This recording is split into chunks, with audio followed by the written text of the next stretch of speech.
Alex communicating with the recipient or recipient communicating with you. Obviously, the first step is receiving or writing a letter to recipient or donor family. You just mentioned your family's received a letter.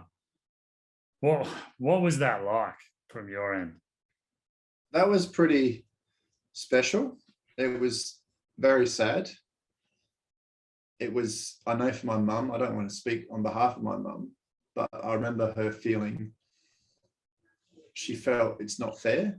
Why does, which is understandable. Why does they get their life and we don't get, and there's nothing fair about it. It is what it is.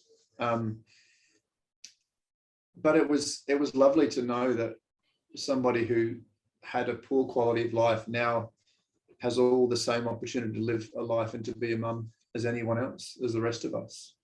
So for those young kids to get their mum back, I think, yeah, it's great. It was really lovely to know that, you know what, this was the right thing to do, and it was the right thing to do.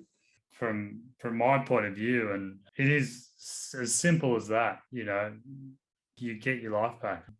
I went from not being able to walk up, 3 or 4 stairs without being out of breath and being extremely worried that, I wouldn't see out the year, to getting that phone call saying, we have an organ for you. And instantly in that time, your thought goes straight to that family because you know what's happened for them to make that call. For me anyway, that's something that weighs on my mind to this day, as it did on that day 14 years ago.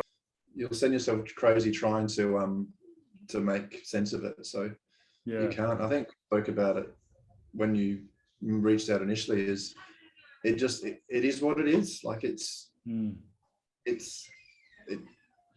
can't, it's one of those things that our little human brains can't comprehend. So you have to just deal with it, as you have to process it as well as you can. And obviously you're as thankful as anyone could possibly be and live your life as best you can. And that's the best way to make sense of it, is just to go out there and live, I think.